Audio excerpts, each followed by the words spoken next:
Halo semuanya, salam sejahtera buat kita semua. Masih bersama saya, Ibu Ling In.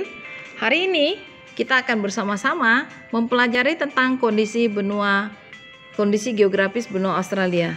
Nah, ini adalah benua terakhir yang akan kita bahas pada bab tentang kondisi geografis benua-benua di dunia ini ya. Karena ini benua yang terakhir, pertemuan terakhir untuk pembahasan yang satu ini, saya ingin bertanya sekali lagi, apakah Anda semua sudah mendownload aplikasi Setera? Bagi yang belum mendownload, silakan mendownload dan berlatih ya. Saya yakin kamu pasti bisa. Bagi yang sudah mendownload, silakan berlatih dengan aplikasi tersebut, mengasihkan. Dan itu begitu banyak menambah wawasan pengetahuan kita. Saya yakin kita pasti bisa.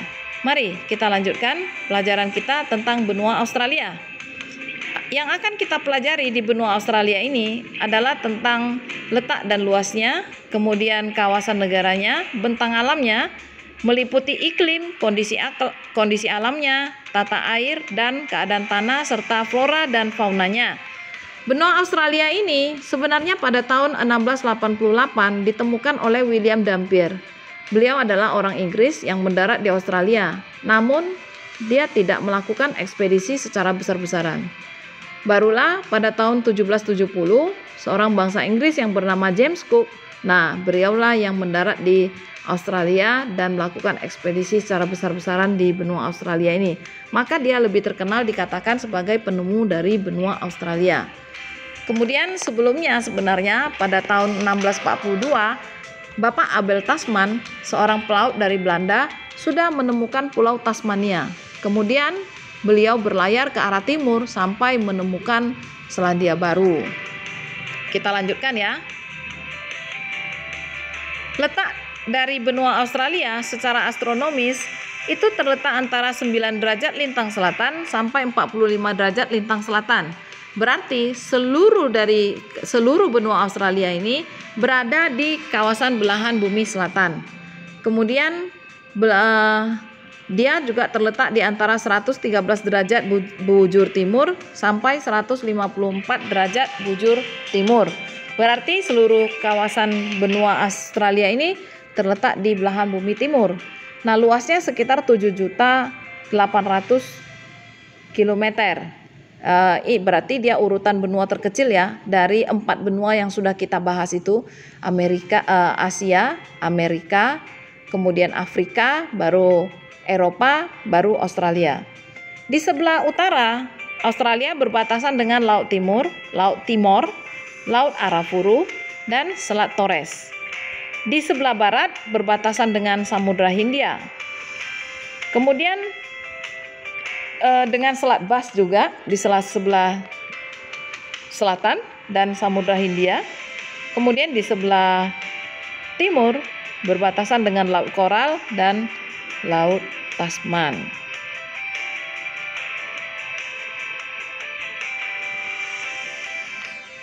Kawasan benua Australia ini terbagi 7, yaitu New South Wales yang ibu kotanya Sydney, kemudian Victoria dengan Melbourne sebagai ibu kotanya, Queensland dan dengan Brisbane sebagai ibu kotanya, Australia Barat, Perth, Australia Selatan, Adelaide, Tasmania, Hobart, Australia Utara, Darwin. Ada satu bagian lagi menjadi kawasan ibu kota negara Australia, yaitu Canberra.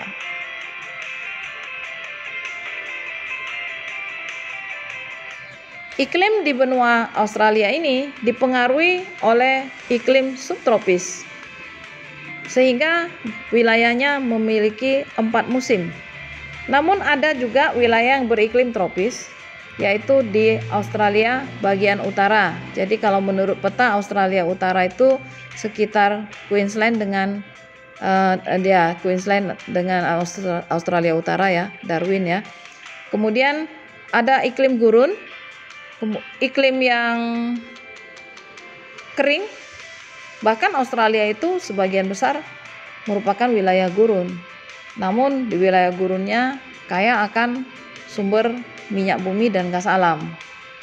Serta pada saat itu juga di Australia ini ditemukan tambang emas. maka bangsa-bangsa Inggris mulailah banyak berdatangan ke daerah Australia dan menguasai wilayah Australia ini. Di daerah Victoria dan Tasmania itu dipengaruhi oleh iklim laut. Nah, iklim yang 4 musim di daerah Australia ini akan berbalik dengan bagian utara ya. Jika di belahan bumi utara iklim musim seminya pada bulan Maret sampai bulan Juni, maka musim seminya di Australia itu bulan Oktober ya sampai bulan Desember, bulan September sampai bulan Desember. Kalau di utara musim dinginnya mulai dari Desember sampai Maret, maka di Australia musim dinginnya itu di bulan Juni sampai September. Nah, jadi kebalikan dia. Ya, summernya di utara bulan Juni sampai September, summer di Australia itu bulan Desember sampai Maret. Nah, demikian. Baik. Kita lanjutkan dengan keadaan alamnya. Di bagian timur, Australia memiliki jajaran pegunungan yang membentang dari utara, yaitu Tanjung York sampai ke Pulau Tasmania. Itu disebut dengan Great Dividing Range, barisan pegunungan yang besar. Kemudian ada beberapa pegunungan di situ, yaitu pegunungan England Range dan pegunungan Alpen. Titik tertingginya adalah Gunung Kosciuszko di bagian selatan. Kemudian pada bagian barat terdapat dataran tinggi, yaitu disebut dengan perisai Australia. Dan bagian barat ini lebih dominan gurun. Gurun yang paling besar di situ Gurun Victoria dengan Gurun Gibson. Ada pegunungan yang disebut dengan pegunungan McDonnell dan pegunungan Musgrave. Kemudian di bagian timur dan barat terdapat lembah Murray dan Darling. Itu sebenarnya Murray itu nama sungai, Darling itu juga nama sungai. Tapi karena kondisi alamnya, topografinya merupakan ledokan lembah, maka disebut dengan lembah Murray Darling. Dan ada dataran rendah Danau Erie. Di bagian timur laut terdapat batu karang yang sangat besar dan itu disebut dengan Great Barrier Reef. Sungai-sungai yang ada di Australia seperti yang kita sebutkan tadi, ada Sungai Murray, kemudian ada Sungai Darling ya, ada Sungai Sayang, ada Sungai Lachlan, dan ada Sungai Merembugi. Kemudian ada ditemukan jenis tanah yang di Australia ini, yaitu tanah podzol. Kita tahu tanah podzol ini tanah yang terbentuk di daerah yang iklimnya basah, yang banyak curah hujannya. Makanya jenis tanah podzol ini ada di Australia Utara. Karena tadi Australia Utara ini iklimnya iklim tropis. Kemudian tanah latosol, ini hampir di semua negara bagian Australia ada jenis tanah latosolnya. Untuk flora sendiri, Australia terkenal dengan tanaman anggur dan apelnya, terutama di daerah selatan. Sedangkan di daerah utara ditemukan yang paling banyak adalah tanaman tebu. Faunanya sendiri tidak kita asing lagi, sudah pasti wool domba yang akan diambil bulunya untuk dijadikan wool. Ya, kemudian sapi di daerah Queensland dan Victoria. Jadi kesimpulannya, apa sih yang terkenal kalau kita berbicara dengan Australia? Orang pasti akan teringat Australia itu wool. Kemudian Australia itu keju, karena banyak peternakan sapi yang menghasilkan susu yang kemudian dijadikan keju.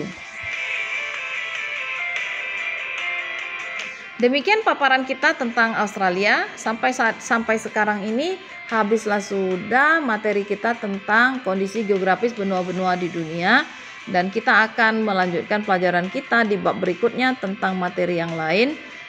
Terima kasih atas perhatiannya. Sampai jumpa.